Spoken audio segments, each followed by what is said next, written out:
Welcome. Thank you for joining us for First Person Conversations with Holocaust Survivors.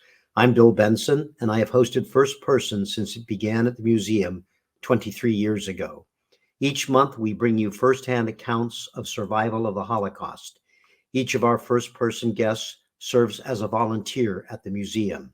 We are honored to have Holocaust survivor Agi Geva share her firsthand account of the Holocaust with us, including her experiences at Auschwitz. Agi, you have so much to share with us today. We have just 1 hour, so we're going to get started. You were born in Budapest, Hungary in June 1930. Before we turn to World War II and the Holocaust, please tell us about your family and your early life in Hungary. Well, here is my sister Shosha, myself at the age of I think 4, 5 or 5, 6 maximum. And my family was, but actually my father Zoltan, Laszlo, my mother Rosalia, Laszlo.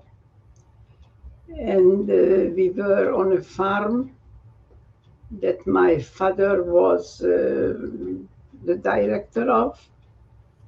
And this picture is still on the farm in the garden where we loved to spend time. Agi, one of the things that you shared with me was that you loved life on the farm and that you had lots and lots of cousins because you had a large extended family.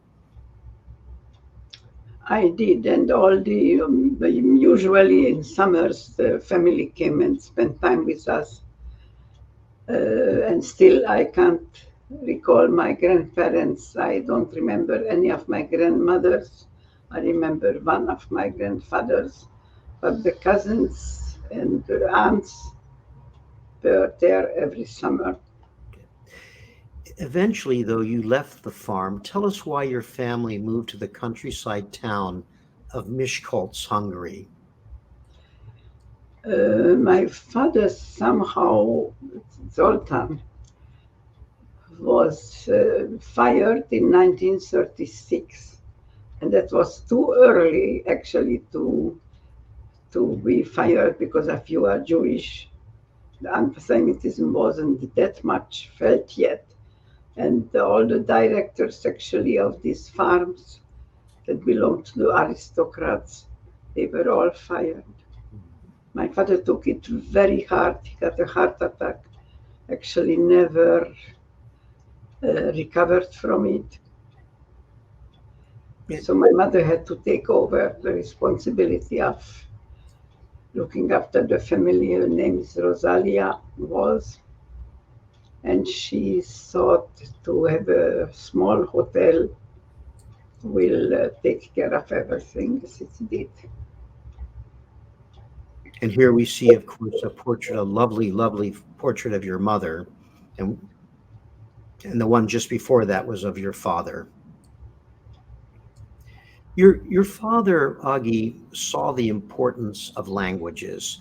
Which languages did you speak as a child, and how did you learn them? My father had this notion to think, to have something that can't be taken away from us, actually. So told my sister the same. And he brought Fräuleins, that today we call them au pairs, from Germany to talk to us, to look after us, and they didn't know any Hungarian. So we very quickly learned the language of German. World War II began in September 1939 when Germany invaded Poland. Hungary, formerly allied with Nazi Germany in 1940, and then joined in the German war effort. However, you did not feel the full effects of war until much later. Please tell us what you can about day-to-day life in Hungary for you and your family during the wartime. Actually, it was very little change in our usual daily life. Just the knowledge what was happening, and my parents kept on telling us, don't worry, this acid will never happen. to us, it will never happen. We will never be actually in this position. And was that we were. Because in 1944, the 19th of December, March, it was the most tragic and then the very, very bad day for us, worst, I could say, day for me. Because that morning my father died, and it took a couple of hours until we realized that also the Germans occupied Hungary. Before you continue to talk about life once the Germans occupied Hungary, maybe I can just go back and ask you a couple more questions. We just saw some photographs that were taken before the German occupation, but while the war was going on. Just tell us a little bit about these next two pictures, this one and the next one. This was actually the last picture where the family was still together in 1943 or 44 winter. It's my mother, father, and I think it was our English teacher, Shosha, my sister, and myself standing at the entrance to the hotel. And this picture is only of Shosha and myself building a snowman this winter when we were still able to be free, if I would express it the right way. No, that's the right way, I think, Agi. At that time, were you able to attend school during that time? And did you experience any anti-Semitism at that time? You know, we attended school till the last day even, I could say. And anti-Semitism was very little felt, but still in the school, in the classroom, as there were only two Jewish girls, my friend Edith and myself, we felt only not, we didn't feel them telling us by words that, oh, you are Jewish and that's why, so and so. But they didn't invite us to their houses, they didn't hang out with us in the intermissions. They were polite actually, but it wasn't really mentioned, the difference between our religions.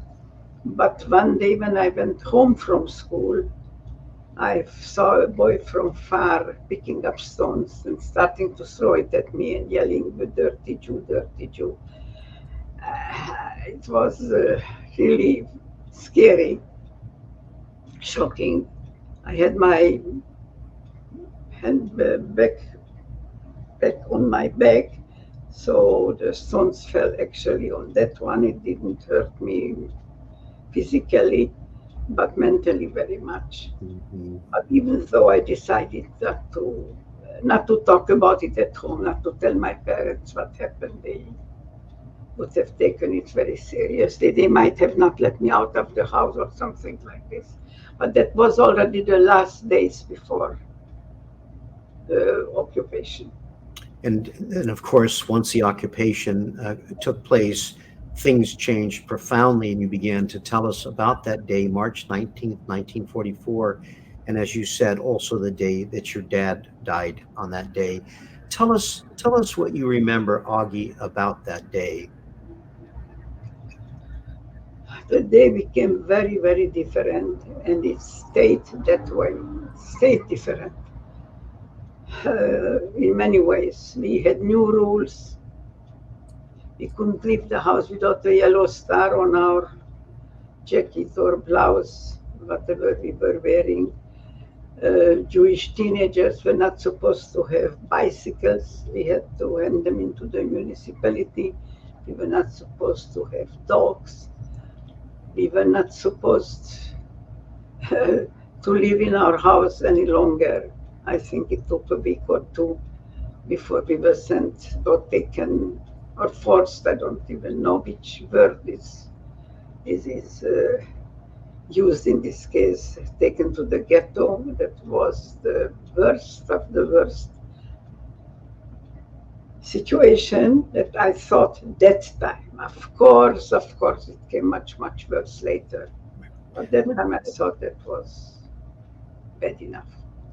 Agi, when you were forced to wear the yellow star, which was one of many uh, of the new policies, the anti-Semitic policies that were imposed by the authorities, what did it feel like for you to wear that yellow star? It felt, first of all, it felt humiliating, very humiliating. People knew who I was, and it was a small town. They knew I was Jewish and so on. But just to have it spelled out that way, it was not the best feeling. And mostly that it was restricted. I couldn't be without it. It was under no conditions I could have left the house without it.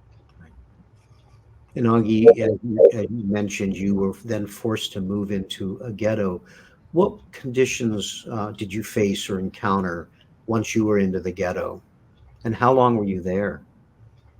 You know, now after knowing what else came after it, I can still describe it, but it doesn't have the same effect as it had that time when I thought that this was really the worst situation. It was a fenced off part of the city. And most apartments were small, built for one family. And we came to join them.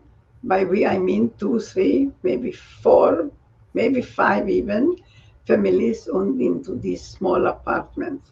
So privacy was something non-existent anymore. I don't remember even where we slept. I don't remember where we ate. I know only that we had no possibility to talk to each other without being overheard by another 10 people or so. We found it, by we I mean my mother and sister, as our father wasn't with us anymore at this time. We really suffered. We really had a very, very bad time. And as you said, you thought that was the worst that could happen, and of course that was not. In mid-May 1944, the German and Hungarian authorities began to systematically deport the Jews from the countryside. The Jews of Miskolc, where you lived, were sent to a brick factory for deportation in June. What do you remember about the brick factory that you were forced to go to? I hardly remember at all what we did there, actually. I don't remember whether we ate, whether we slept, how long. All these were very vague. What was very vivid yet were the trains, the cattle wagons that kept on coming and going into the station. And all the time I thought, okay, when they leave, then our train will come with what we are going to travel. And of course, it wasn't true. The fact was that we were traveling in these cattle wagons, and my mother was told by friends, actually, that the guards are not so many. She could just take us out from the factory that had no walls, it had only a ceiling. She didn't even think of it seriously. She was so decided about being together and having us near her all the time, and to take such a risk. She didn't even consider it. But we kept on seeing these cattle wagons until the order came that we have to travel in them, we have to enter them, we have to mount them, we have many standing places that were used up till the limit. Tell us the conditions that you encountered in those trains once you were forced into them and set off on your journey. It was a situation that I've never, ever imagined that human beings can force on other human beings, actually. or even human beings can travel that way. The small window under the roof was the only way to get some air or light into this wagon. When it started to move, of course, it started to shake us down to a sitting position that was not a position. It wasn't sitting exactly. It was worse than anything I could have ever imagined. And of course, you had no food or water, or very little water with you in the trains. Even if we had, I can't remember how much or what we had. It was impossible in this situation to drink or eat. It was impossible. It was possible. And of course, after, I believe you said it took 3 days. And so after 3 days, the train stopped, the doors opened, and you were in Auschwitz-Birkenau. Tell us what you saw when those doors opened. Well, I saw also the camp far away that seemed scary. And I heard the word death camp for Auschwitz. I had absolutely no idea what it meant. I didn't even want to know. But then I saw these two groups of people that I have no idea how in such a quick way the Germans could separate us, the men and the women. And the men were already on their way out of the station when the women started to realize that these were their brothers, husbands, sons. Begged the guards to tell goodbye, to tell a word, to just connect. That, of course, it was not allowed even to get near. So there were enough cryings and screamings going around. And here we see, of course, the men all gathered in one line, and the women on the left all in their own line. Yeah, and then my mother started to regret more and more that she didn't try even to escape, and we were still in Miskolc. Right. That she let us get into this situation. That's how she thought, actually. And once you were separated from the men were separated from the women, you're in the women's line. Almost immediately, your family faced a selection. Nazi officers decided who was fit for labor and who would be sent to their deaths. Although your mother did not know what you were being selected for, she was adamant that the three of you do all you could to stay together. Tell us what your mother did. She decided to take a big risk. We were already actually on gunpoint all the time anyhow. And we were going slowly to this selection station, if I would say it that way. And that was a word I've never ever heard in my life. A possibility that 2-3 German, I would say they were officers, but it's hard for me even to utter that word, to look us over and decide left or right. At that time, we didn't know what it meant. Mm-hmm. Later, when we knew, it was even worse. But my mother was very much only to be sure that we are going to stay together. She didn't care whether it will be on the left or on the right, or what it meant. All she wanted us to have to stay together. So all what she was watching was who was sent left and who was sent right.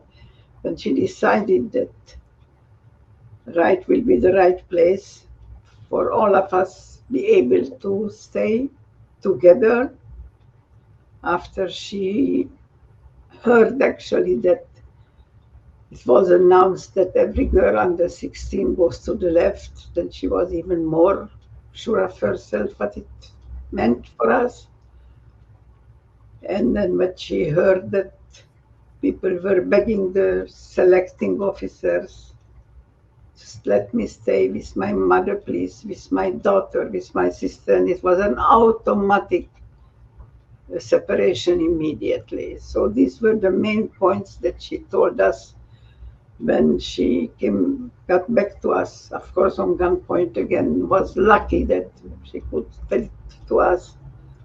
And she warned us not to call her mother or sister or not to be 16, but to be, at least she said, 18 and 19, and I was supposed to be 19, but had to show somehow that I looked older also. So she just told to take out our scarves that we had with us and bind it in a way that it should make us older. And it was that way. And it really worked somehow, because we believed that we are 19 and my sister 18, and we could stay with the group of the people who were sent to the right. My mother bound her head this way, that she thought that it will make her look younger. She wanted to look younger, 10 years at least. Mm-hmm. And she succeeded somehow. And she was selected with us together. You know, I know everybody watching is marveling over your mother's wisdom, insights, intuition, whatever it was, that said, first, do not call each other as family members. And then secondly, she knew to make you look older and to make herself younger in order to stay together and move to the right side. After the three of you were selected together, you were then essentially processed at Auschwitz. Can you tell us what you remember happening then? What was happening was one humiliating thing after the other, one worse than the other. The worst was to have to undress and be shaved from all hair on our body. That was unimaginable to happen ever, actually. That we had to leave our trolleys behind. For me, it was okay. What I had in was a book. I was reading recently, maybe a piece of chocolate, maybe I think it was a new dress also. But for the grown-ups, it was really, really tragic. They had passports, money, jewel, everything that could be necessary to stay alive or to bribe. It was taken away, and they were so begging and crying and promising everything only to keep their luggage. That was impossible. Mm-hmm. All but that happened was the showers, that we had real water.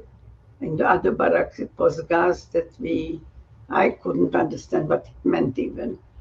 And that was the point when my mother understood that I better don't know anything that was happening, and asked all her friends and the neighbors, whoever were with her, around her, that to keep me off the information of the reality. Agi, several weeks after you arrived in Auschwitz, you, your mother, and your sister were transferred to the Ploff concentration camp, which is the camp depicted in the film Schindler's List. What conditions did you face once you were in Ploff? We were sure we are going to have some better conditions, like in Auschwitz, let's say a little better food, a little better sleeping conditions. But when we found out that the inmates were criminals out of the prisons that were opened, they scared us more than the Germans itself. So we were frightened day and night, all the time looking over our shoulders. And then the work was very hard. And if I see this picture, it really reminds me of Egypt in every way, I could say so. And the work was senseless. It was to carry up big rocks that we can see here in the carts. We had to take out the rocks and take them up a hill. And we thought, okay, but no, we had to carry them back next day. The same rocks, in the same way, to the same place. It was really more than humiliating. It had no purpose at all. Eventually, Agi, as the Soviet army approached the camp in the summer of 1944, the Germans prepared to dismantle Ploff. The SS transferred prisoners to other concentration camps. What did you think was happening, and where were you and your family sent from Ploff? Well, we didn't know where we are going to be sent, but I had a very bad feeling, and I was really desperate, even though my mother kept on telling that we were in the worst camps already. There can't be anything worse than Auschwitz and Ploff, and the third one will be surely something better in every way. And this time really, she couldn't convince me.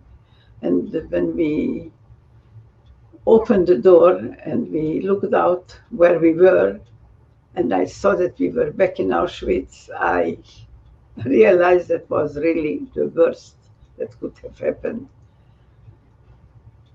And so you're sent right back to Auschwitz, and once you were there, you faced another selection. Please tell us about the moment you faced the Nazi officer. The moment I faced him, and he sent me to the left after sending my mother and sister to the right, I was just in a very, very strange situation to be able to, not to be able to follow my mom and sister. And he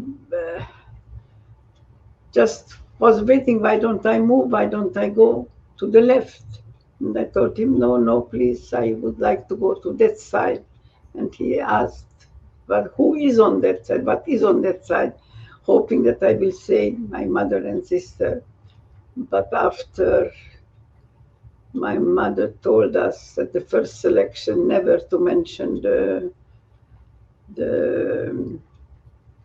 relationship, never to mention sister, family, mother. I didn't say, I said, that's a working camp. Then he said, you don't look to me able to work still. And then suddenly he stopped and realized that we were talking German. And he told, this is a Hungarian transport, how come you know German that well? Ah, okay, go where you wanted. And he sent me to the right. And of course, that goes back to your father insisting that you learn language as well, and German saved you at that point. It really saved my life at that point. It really did. Agi, during the Holocaust, concentration camps, prisoners received tattoos of their prisoner number at only one location, and that was Auschwitz. After this second selection, you received a tattoo. Please tell us how that impacted you and about this photograph. The photograph was after a presentation, or in the middle of a presentation, showing the tattoo itself that my mother kept telling us, my sister and myself, please never ever think even of removing it in any way, because the stories we are telling, everybody can tell, but a living proof of a tattoo like this, where the first letter A means Auschwitz, and the number means the number of people who came that day and were tattooed. So we really kept it, and I have it till today, and so did my mother and sister. And it's very, very humiliating to have this number on us. But I kept my word, and I really never thought even of removing it. There was a woman from your hometown also with you at Auschwitz who happened to be an opera singer. What do you remember about her? Oh, well, I remember her name was Lily. And she was, in the beginning, she was also with her mother and sister, but her mother was selected the first or the second time. And she was very sad and very miserable. And then someone remembered that she was learning to sing arias in the operas.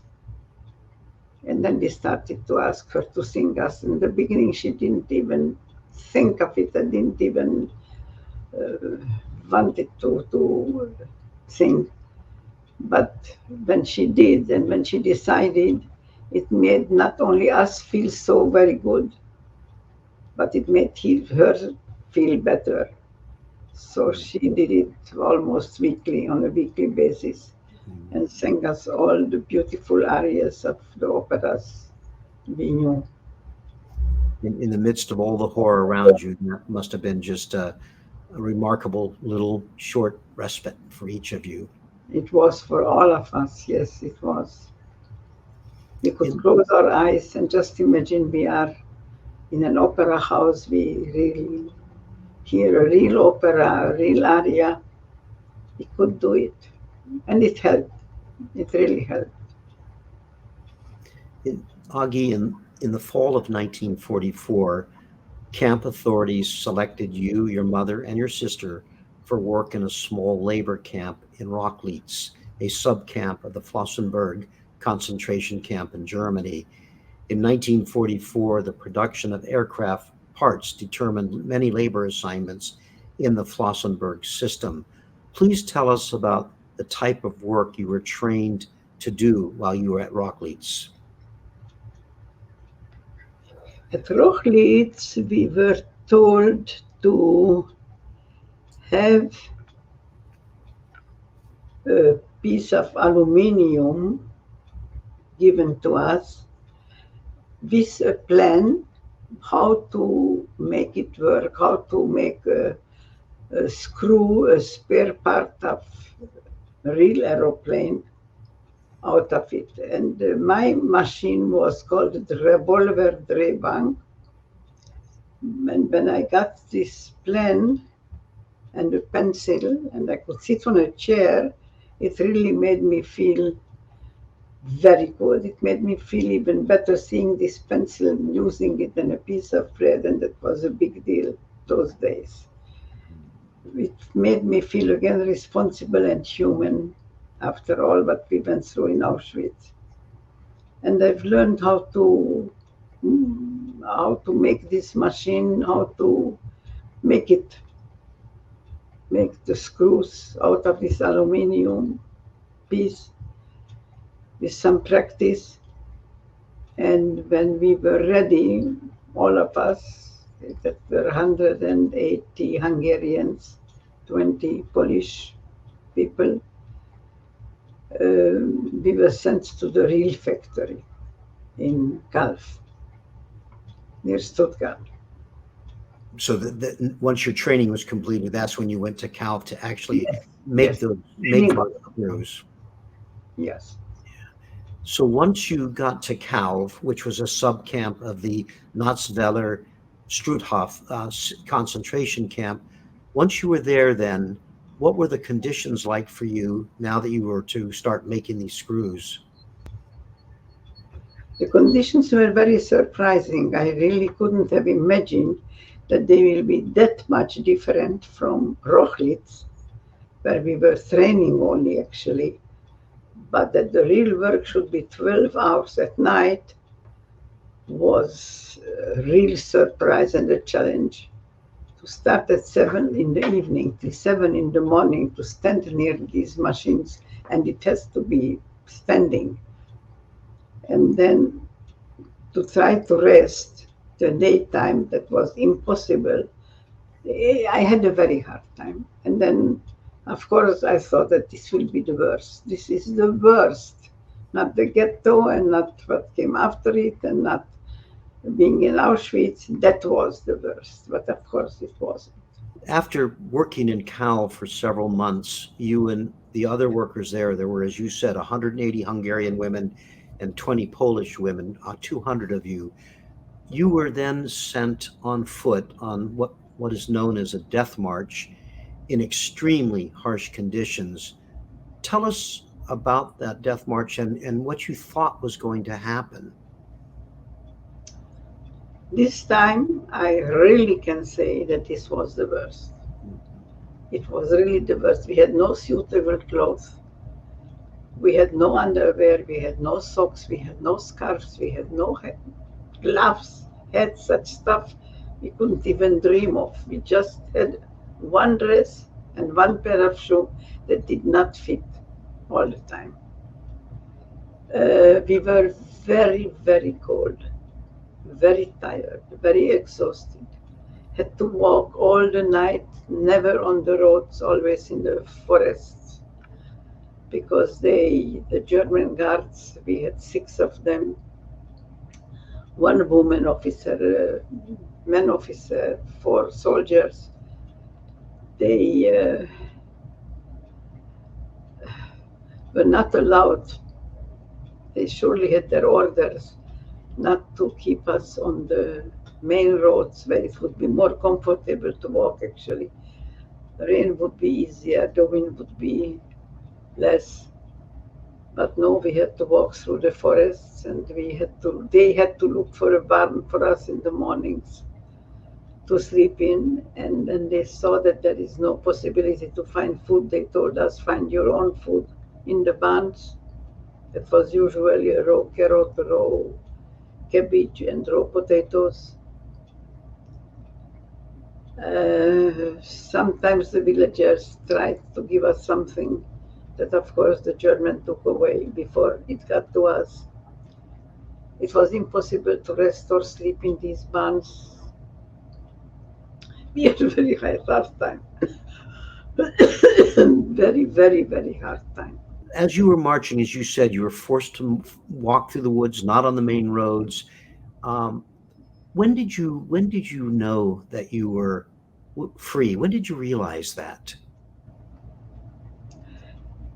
We suddenly didn't see any guards around us. It was sudden and surprising, because we could see them from everywhere, and we could see them everywhere, whether it was night, whether it was day. And one of us told that, look around, there are no guards. I can't see the guards. And as we did look around, we really didn't see them. And then one of the Polish capos, they were called liberated, or a capo among the 20 Polish people that were with us, told us in German that from today, the 28th of April 1945, you are free. You know, that was my worst day until that moment. That became really the best day ever. I could never, I already thought that I will stay a prisoner of war, or whatever I was called, forever. That I will not be able to live a normal life again, ever. I was sure. And that came as a surprise and as a very, very happy moment. And it became really the best day of my whole life. And Agi, as you said, that was April 28th, 1945, when you and all the others in your group of 200, I think, or most of them, were liberated by U.S. troops on that date. And you were not quite even 15 years old. So what did you do next? What did liberation really mean once you realized that the guards were gone and US troops were there? And what was that like? I wouldn't have known really what to do at this moment, besides just, I don't even know how to express it, just being happy, just being surprised. And my whole life changed, my plans changed. I mean, I could have plans again, I could live again, I could breathe again. But my mother was, again, the most realistic, because among the 180 Hungarians, there were 180 opinions where we were, what to do, what should happen.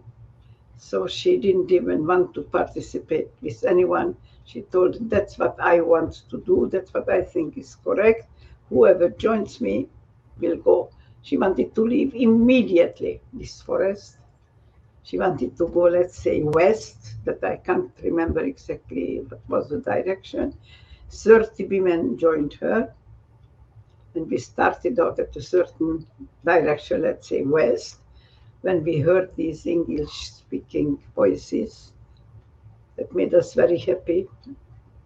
We didn't want to meet again Germans and start it all over again, but it was Americans. They were the first Americans I ever saw. And they were so nice to us, and they were so, they looked so important. It was so important for them to make us feel good and make us feel free. They took us to their headquarters and saw to it that we have medical attention immediately and whatever we needed. I want you, of course, to tell us that they offered to make some purchases for you. Tell us about that. They told us, we are going to town, we are going to shop for you.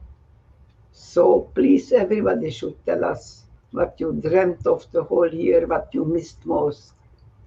So people needed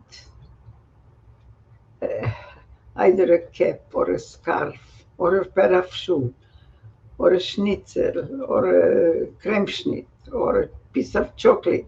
So everybody came up with whatever they came up with. They told, we are going to get it for you. And when it came to me, all I wanted was lipstick. And they got it for me. They got you your lipstick. They got me lipstick. And this time my mother couldn't say, no, you can't use it. Oh, no, she didn't. What was it like when you came out to learn to live again as a teenager after going through this terrible experience? So now look, I didn't feel as a teenager anymore, ever. I think that these years were taken from me. I came out of these camps as a grown-up, as someone really responsible with plans for life. Mm-hmm. So it didn't feel anymore as a teenager. But I wouldn't even know how it felt for other teenagers. But I had plans, I had learned a lot, what yes to do, what not to do, what is correct, what is not correct. And I never, till today, took for granted that I'm free. Never. There isn't a single day I shouldn't think, oh my God, it shouldn't happen again. And I'm grateful as long as I'm free. You can't take it for granted anymore. So I do have one more question for you. As we face rising anti-Semitism, related conspiracy theories, and Holocaust denial, tell us what we can learn, what we should learn from what you experienced during the Holocaust. I actually have to repeat, not to stay indifferent. That is one of the most important acts we can do to help each other.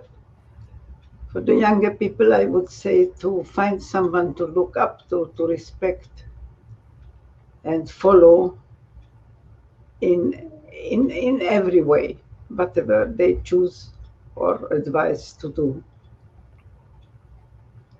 I think that would be one of the most important things. Thank you, Otto. Thank you very much. I am so grateful, and I know all my colleagues at the museum are grateful to know you, to have you in our life. And I just wish I had had the opportunity to meet your mother, who lived to be, I think, over 97 years of age, and your sister, and just the extraordinary trio that you were, and the incredible person your mother was, who then, of course, created the remarkable person that you are. So thank you, Agi, so much for being our first person.